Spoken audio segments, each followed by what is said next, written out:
Vande Bharat energy efficiency and passenger riding experience will be developed and manufactured during the next 3 years. 100 PM Gati Shakti cargo terminals for multimodal logistics facilities will be developed during the next 3 years. Innovative ways of financing and faster implementation will be encouraged for building metro systems of appropriate type at scale. Multimodal connectivity between mass urban transport and railway stations will be facilitated on priority. Design of metro systems, including civil structures, will be reoriented and standardized for Indian conditions and needs. Parvat Mala, as a preferred ecologically sustainable alternative to conventional roads in difficult hilly areas, National Ropeways Development Program will be taken up on PPP mode. The aim is to improve connectivity and convenience for commuters, besides promoting tourism. This may also cover congested urban areas where conventional mass transit system is not feasible. Contracts for 8 such ropeway projects for a length of 60 kilometers will be awarded in 22-23.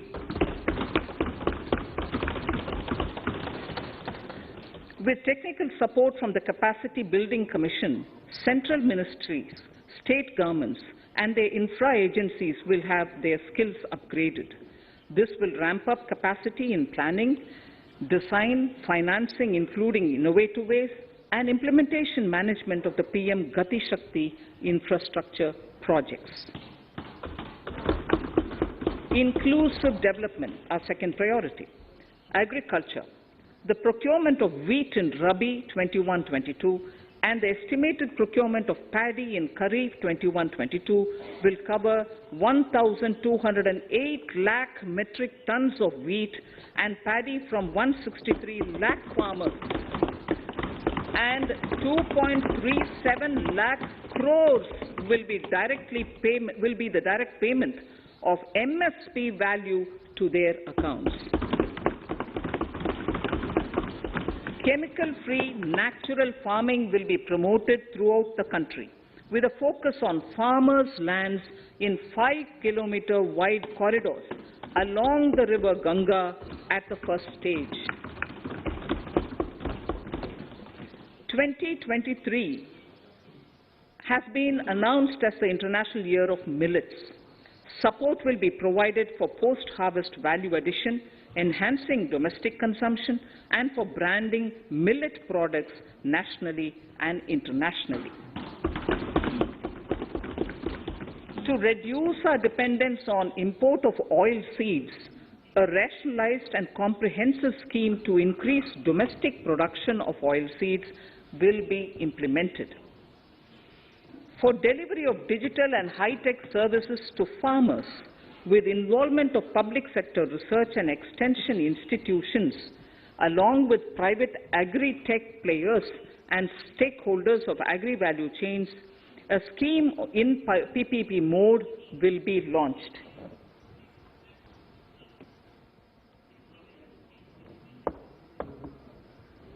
Use of Kisan drones will be promoted for crop assessment, digitization of land records, spraying of insecticides and nutrients.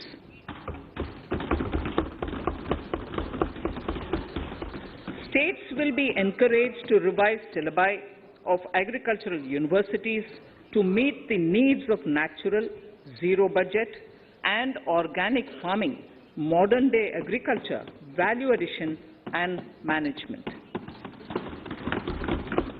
A fund with blended capital raised under the co-investment model will be facilitated through the NABARD. This is to finance startups for agriculture and rural enterprise relevant for farm produce value chain.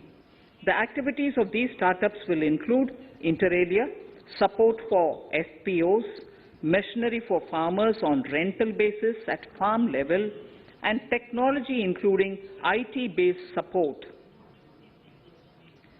The implementation of the Kane-Betwa link project at an estimated cost of 44,605 crores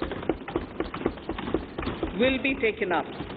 This is aimed at providing irrigation benefits to 9.0 lakh hectare of farmers' lands, drinking water supply to 62 lakh people, 103 megawatt of hydro, 27 megawatt of solar power, allocations of 4,300 crores of rupees in the RE 21-22 and 1,400 crores of rupees in 22-23 have been made for this project. Honorable Speaker, sir, draft DPRs for 5 river links, namely Daman-Ganga Pinjal, Par-Tapi Narmada, Godavari Krishna, Krishna Pennar, and Pennar Kaveri have been finalized. Once a consensus is reached among the beneficiary states, the Centre will provide support for their implementation. For farmers to adopt suitable varieties of fruits and vegetables and to use appropriate production and harvesting techniques, our government will provide a comprehensive package with participation of state governments. MSMEs, Udyam, eShram, NCS and ASEEM portals will be interlinked. Their scope will be widened. They will now perform as portals with live organic databases, providing G2C, B2C and B2B services. These services will relate to credit facilitation, skilling and recruitment with an aim to further formalize the economy and enhance entrepreneurial opportunities for all. Emergency Credit Line Guarantee Scheme has provided the much-needed additional credit to more than 130 lakh MSMEs. This has helped them mitigate the adverse impact of the pandemic. The hospitality and related services, especially those by micro and small enterprises, are yet to regain their pre-pandemic level of business. Considering these aspects, the ECLGS will be extended up to March 2023, and its guarantee cover will be expanded by 50,000 crores of rupees to total cover of 5 lakh crores.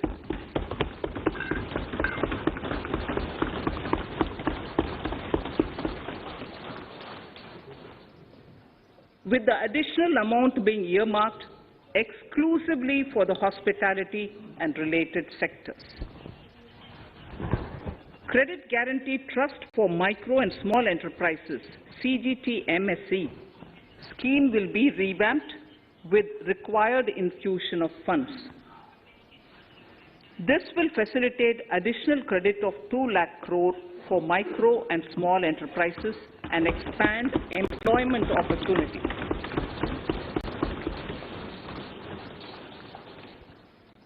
Raising and accelerating MSME performance, RAMP program will outlay of 6,000 crore over 5 years will be rolled out.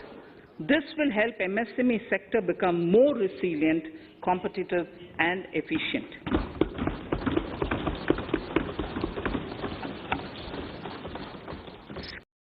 Skilling programs and partnership with the industry will be reoriented to promote continuous skilling avenues, sustainability and employability. The National Skill Qualification Framework will be aligned with dynamic industry needs. Digital ecosystem for skilling and livelihood, the Desh Stack e-portal, will be launched. This aims to empower citizens to skill, reskill or upskill through online training. It will also provide API-based trusted skill credentials, payment and discovery layers to find relevant jobs and entrepreneurial opportunities. Startups will be promoted to facilitate Drone Shakti through varied applications and for drone as a service. Operate as a network of hub and spoke. An open platform for the national digital health ecosystem will be rolled out. It will consist of digital registries of health providers and health facilities, unique health identity, consent framework and universal access to health facilities.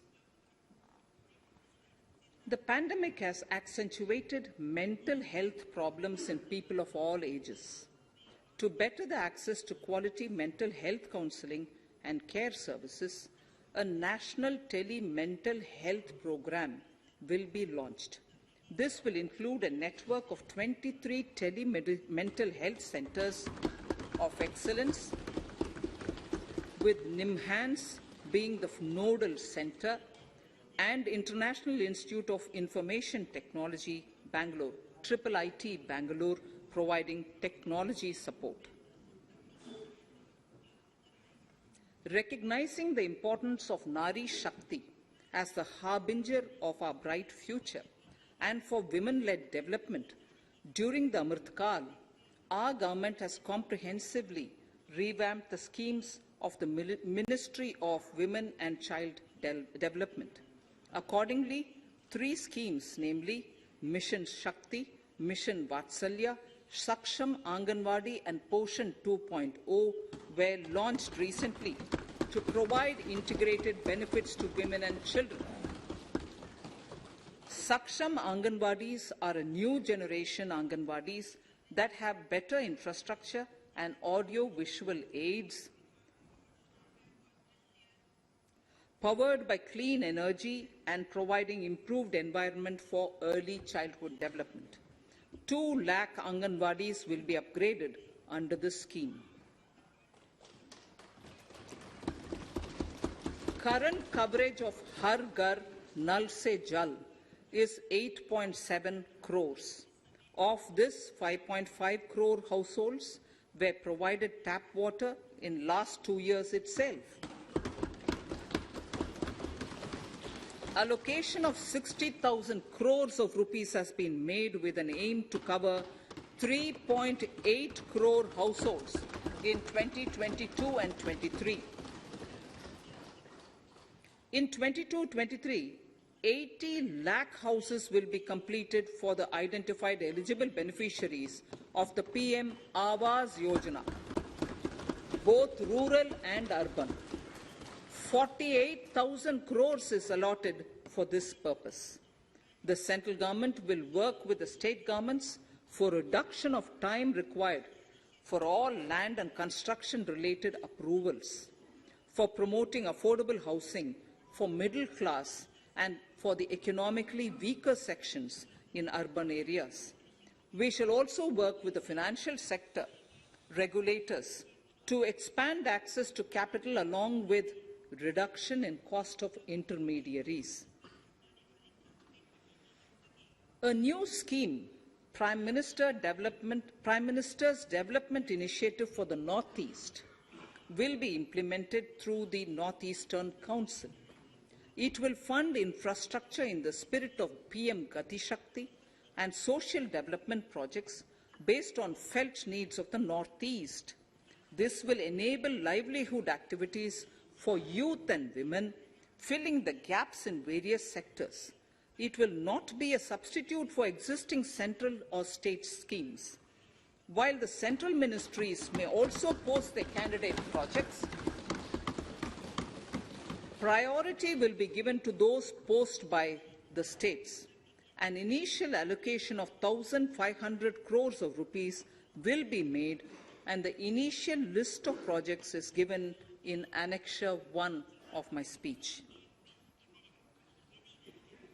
Our vision to improve the quality of life of citizens in the most backward districts of the country through Aspirational Districts Program has been translated into reality in a very short span of time. 95% of those 112 districts have made significant progress in key sectors such as health, nutrition, financial inclusion, and basic infrastructure. They have surpassed even some of the state average values.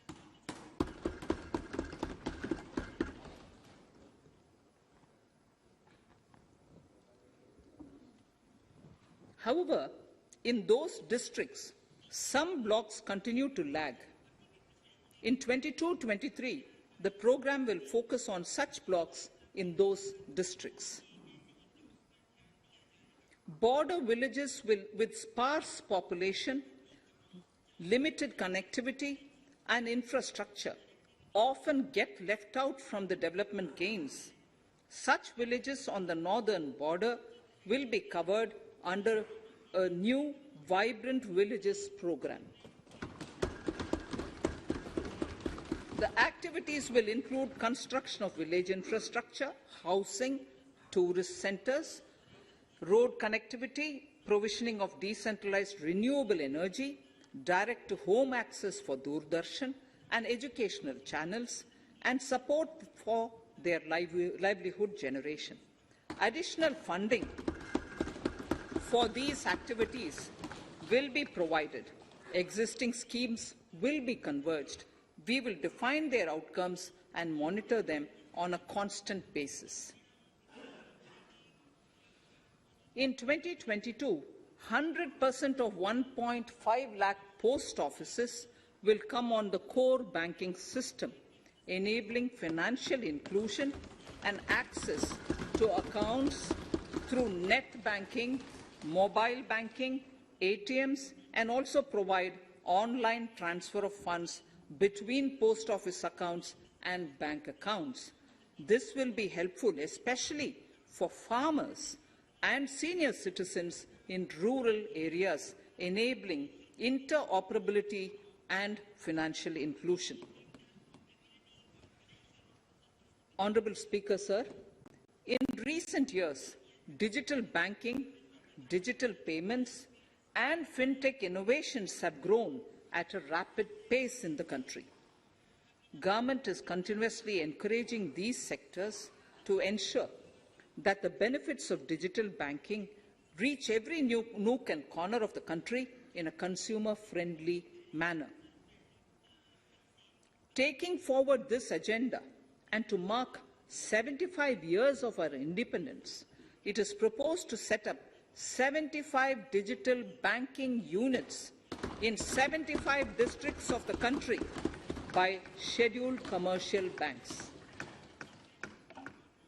The financial support for digital payment ecosystem announced in the previous budget will continue in 22-23 as well. This will encourage further adoption of digital payments. There will also be a focus to promote use of payment platforms that are economical and user-friendly. Sir, I move to the next priority. In recent years, over 25,000 compliances were reduced and nearly 1,500 union laws were repealed. This is the result of our government's strong commitment for minimum government and maximum governance.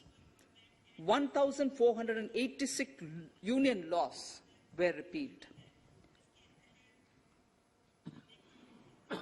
Our trust in the public and ease of doing business is what is highlighted here, sir.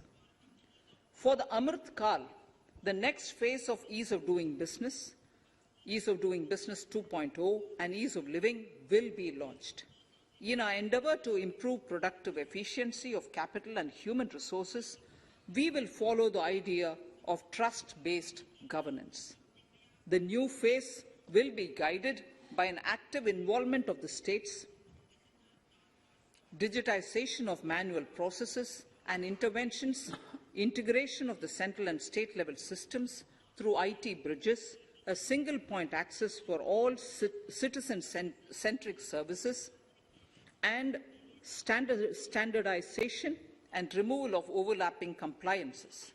crowdsourcing of suggestions and ground-level assessment of the impact with active involvement of citizens and businesses will be encouraged. A single window portal, Parivesh, for all green clearances was launched in 2018. It has been instrumental in reducing the time required for approvals significantly. The scope of this portal will be expanded to provide information to the applicants based on location of units. Information about specific approvals will be provided. It will enable application for all 4 approvals through a single form and tracking of the process through Centralized Processing Center Green, CPC Green. E-passports. The issuance of e-passports using embedded chip and futuristic technology will be rolled out in 22-23 to enhance the convenience for the citizens in their overseas travel. By the time of India at 100, nearly half our population is likely to be living in urban areas. To prepare for this, orderly urban development is of critical importance. This will help realize the country's economic potential, including livelihood opportunities for the demographic dividend. For this, on the one hand, we need to nurture the megacities and their hinterlands to become current centers of economic growth. On the other, we need to facilitate Tier 2 and Tier 3 cities to take on the mantle in the future. This would require us to reimagine our cities into centers of sustainable living with opportunities for all, including women and our youth. For this to happen, urban planning cannot continue with a business-as-usual approach. We plan to steer a paradigm change. A high-level committee of reputed urban planners, urban economists, and institutions will be formed to make recommendations on urban sector policies, capacity building, planning, implementation, and governance. For urban capacity building, support will be provided to the states. Modernization of building bylaws, town planning schemes, transit-oriented development will be implemented. This will facilitate reforms for people to live and work closer to the mass transit systems. The central government's financial support for mass transit projects and Amrit scheme will be leveraged for formulation of action plans and their implementation for facilitating the TOD and TPS by the states. For developing India-specific knowledge in urban planning and design, and to deliver certified training in these areas, up to 5 existing academic institutions in different regions will be designated as centers of excellence. These centers will be provided endowment fund of 250 crore each. In addition, the AICTE will take the lead to improve syllabi, quality and access of urban planning courses in other institutions. We will promote a shift to use of public transport in urban areas. This will be complemented by clean tech and governance solutions, special mobility zones with zero fossil fuel policy and EV vehicles. Battery swapping policy. Considering the constraint of space in urban areas, for setting up charging stations at scale, a battery swapping policy will be brought out and interoperability standards will be formulated.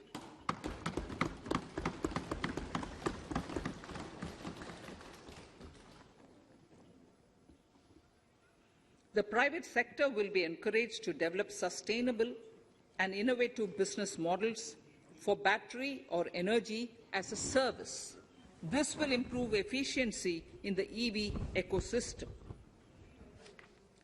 Efficient use of land resources is a strong imperative. States will be encouraged to adopt unique land parcel identification number to facilitate IT-based management of records. The facility for transliteration of land records across any of the Schedule 8 languages will also be rolled out. The adoption of linkage with National Generic Document Registration System, NGDRS, with the One Nation, One Registration software will be promoted as an option for uniform process of registration and anywhere registration of deeds and documents. Necessary amendments in the code IBC will be carried out to enhance the efficiency of the resolution process and facilitate cross-border insolvency resolution. Accelerated corporate exit. Several IT-based systems have been established for accelerated registration of new companies. Now the Center for Processing Accelerated Corporate Exit, CPACE, will process re-engineering, will be established to facilitate and speed up the voluntary winding up of these companies from the currently required 2 years to less than 6 months. Government procurement. Government rules have recently been modernized for the needs of Amritkal. The new rules have benefited from the inputs from various stakeholders. The modernized rules allow use of transparent quality criteria besides cost and evaluation of complex tenders. Provisions have been made for payment of 75% of running bills mandatorily within 10 days and for encouraging settlements of disputes through conciliation. As a further step to enhance transparency and to reduce delays in payments, a completely paperless, end-to-end online e-bill system will be launched for use by all central ministries for their procurements. The system will enable the suppliers and contractors to submit online their digitally signed bills and claims and track their status from anywhere. To reduce indirect cost for suppliers and work contractors, the use of surety bonds as a substitute for bank guarantee will be made acceptable in government procurements. Business such as gold imports may also find this useful. IRDAI, insurance regulator, has given the framework for issue of surety bonds by insurance companies. AVGC Promotion Task Force. The animation, visual effects, gaming and comic, the AVGC sector, offers immense potential to employ youth. An AVGC Promotion Task Force with all stakeholders will be set up to recommend ways to realize this and build domestic capacity for serving our markets and the global demand. Telecom sector. Telecommunications in general and 5G technology in particular can enable growth and offer job opportunities. Required spectrum auctions will be conducted in 2022 to facilitate rollout of 5G mobile services within 2022-23 by private telecom providers. A scheme for design-led manufacturing will be launched to build a strong ecosystem for 5G as part of the production-linked incentive scheme. To enable affordable broadband and mobile service proliferation in rural and remote areas, 5% of annual collections under the Universal Service Obligation Fund will be allocated. This will promote R&D and commercialization of technologies and solutions. Our vision is that all villages and their residents should have the same access to e-services, communication facilities, and digital resources as urban areas and their residents. The contracts for laying optical fibre in all villages, including remote areas, will be awarded under the BharatNet project through PPP in 22 and 23. Completion is expected in 2025. Measures will be taken to enable better and more efficient use of the optical fibre. Export promotion.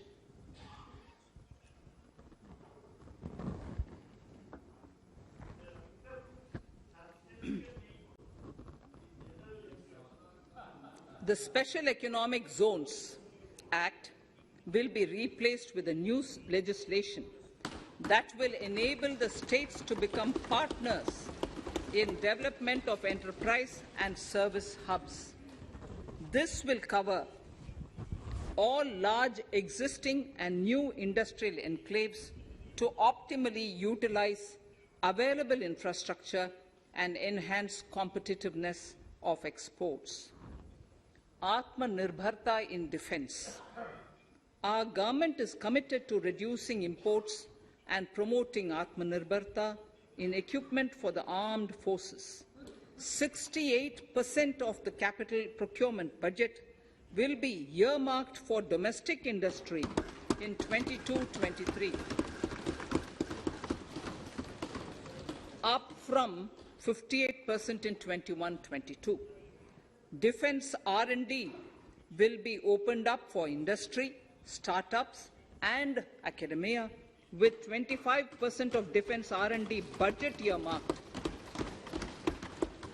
Private industry will be encouraged to take up design and development of military platforms and equipment in collaboration with DRDO and other organizations through SPV model.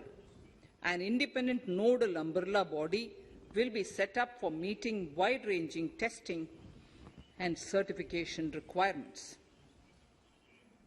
Artificial intelligence, geospatial systems and drones, semiconductor and its ecosystem, space economy, genomics and pharmaceuticals, green energy and clean mobility systems have immense potential to assist sustainable development at scale and modernize the country.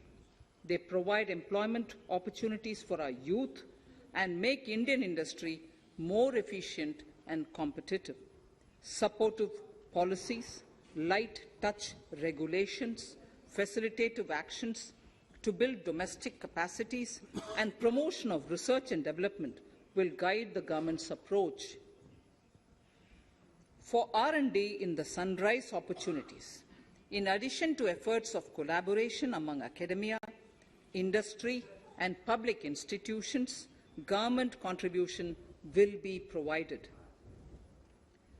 Energy transition and climate change. The risks of climate change are the strongest negative externalities that affect India and other countries. As Honourable Prime Minister said at the COP26 summit in Glasgow last November, and I quote, "What is needed today is mindful and deliberate utilization instead of mindless, destructive consumption," unquote. The low-carbon development strategy, as enunciated in the Panchamrit that he announced is an important reflection of our government's strong commitment towards sustainable development. The strategy opens up huge employment opportunities and will take the country on a sustainable development path. This budget proposes several near-term and long-term actions accordingly. Solar power. To facilitate domestic manufacturing for the ambitious goal of 280 gigawatts of installed solar capacity by 2030, an additional allocation of 19,500 crores for PLI, production-linked incentive, for manufacturing of high-efficiency modules with priority to fully integrate manufacturing units from polysilicon to solar PV modules will be made. Honourable Speaker, sir, the circular economy transition is expected to help in productivity enhancement as well as creating large opportunities for new businesses and jobs. The action plans for 10 sectors such as electronic waste, end-of-life vehicles, used oil waste, toxic and hazardous industrial waste are already ready. The focus will now be on addressing important cross-cutting issues of infrastructure, reverse logistics, technology upgradation, and integration with informal sector. This will be supported by active public policies covering regulations, extended producers' responsibilities, framework, and innovation facilities. 5 to 7% biomass pellets will be co-fired in thermal power plants, resulting in carbon dioxide savings of 38 MMT annually. This will also provide extra income to farmers and job opportunities to locals and help avoid stubble burning in agricultural fields. Saving energy is an important aspect of the energy management. Hence, energy efficiency and savings measures will be promoted. This will be done in large commercial buildings through the energy service company business model. It will facilitate capacity building and awareness for energy audits, performance contracts, and common measurement of and verification protocol. 4 pilot projects for coal gasification and conversion of coal into chemicals required for the industry will be set up to evolve technical and financial viability. The policies and required legislative changes to promote agroforestry and private forestry will be brought in. In addition, financial support will be provided to farmers belonging to scheduled castes and scheduled tribes who want to take up agroforestry. Honourable Speaker, I now move to the 4th priority, financing of investments. Capital investment holds the key to speedy and sustainable economic revival and consolidation through its multiplier effect. Capital investment also helps in creating employment opportunities, induced enhanced demand for manufactured input from large industries and MSMEs, services from professionals, and help farmers through better agri-infrastructure. The economy has shown strong resilience to come out of the effects of the pandemic with high growth. However, we need to sustain that level to make up for the setback of 2020-2021. As outlined in para 5 earlier, the virtuous cycle of investment requires public investment to crowd in private investment. At this stage, private investments seem to require that support to rise to their potential and to the needs of the economy. Public investment must continue to take the lead and prime the private investment and demand in 2022-23.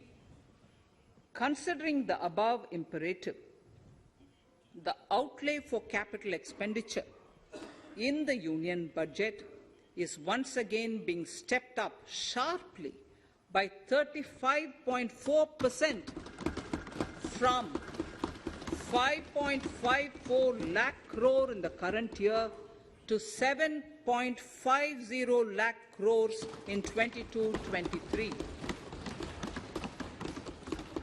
This has increased to more than 2.2 times the expenditure of 2019-20. This outlay in 22-23 will be 2.9% of the GDP. Effective capital expenditure. With this investment taken together with the provision made for creation of capital assets through grants and aid to states, the effective capital expenditure of the central government is estimated at 10.68 lakh crores in 22-23, which will be about 4.1% of the GDP. Green bonds. As a part of the government's overall market borrowings in 22-23, sovereign green bonds will be issued for mobilizing resources for green infrastructure. The proceeds will be deployed in public sector projects which help in reducing the carbon intensity of the economy. Gift IFSC. World-class foreign universities and institutions will be allowed in the gift city to offer courses in the financial management, fintech, science, technology, engineering, and mathematics free from domestic regulations, except those by the IFSCA, to facilitate availability of high-end human resources for financial services and technology. An international arbitration center will be set up in the gift city for timely settlement of disputes under international jurisprudence. Services for global capital, for sustainable and climate finance in the country will be facilitated in the gift city. Infrastructure status. Data centers and energy storage systems, including dense charging infrastructure and grid-scale battery systems, will be included in the harmonized list of infrastructure. This will facilitate credit availability for digital infrastructure and clean energy storage. Venture capital and private equity invested more than 5.5 lakh crores last year, facilitating one of the largest startup growth system. Scaling up this investment requires a holistic examination of regulatory and other frictions. An expert committee will be set up to examine and suggest appropriate measures. Government-backed funds, NIIF and SIDBI, Fund of Funds, have provided scale capital, creating a multiplier effect. For encouraging important sunrise sectors such as climate action, deep tech, digital economy, pharma, and agri-tech, the government will promote these thematic funds for blended finance, with the government share being limited to 20% and the funds being managed by private fund managers. For financing the infrastructure needs, the stepping up of public investment will need to be complemented by private capital at a significant scale. Measures will be taken to enhance financial viability of projects, including PPP, with technical and knowledge assistance from multilateral agencies. Enhancing financial viability shall also be obtained by adopting global best practices, innovative ways of financing, and balanced risk allocation. Digital rupee.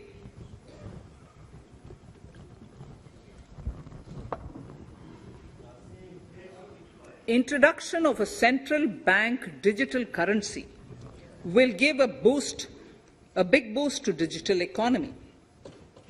Digital currency will also lead to a more efficient and cheaper currency management system. It is therefore proposed to introduce digital rupee using blockchain and other technologies to be issued by the Reserve Bank of India starting 2022 and 23.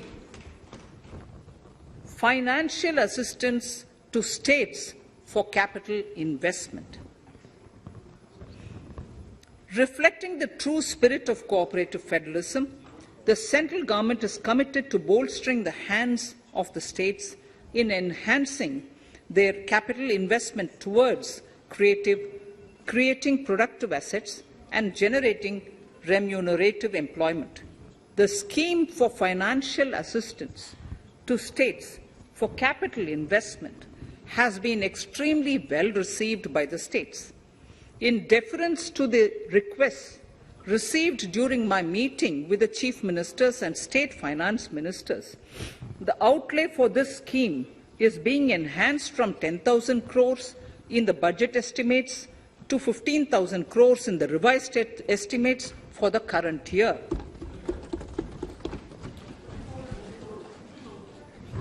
For 22-23,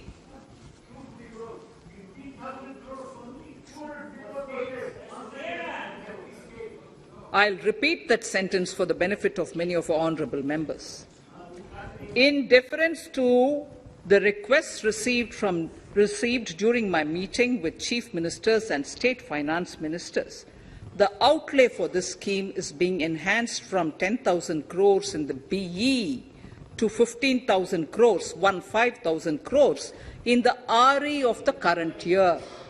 For 22-23, the allocation is 1 lakh crores to assist the states in catalyzing the overall investments in the economy. These 50-year interest-free loans are over and above the normal borrowings allowed to the states,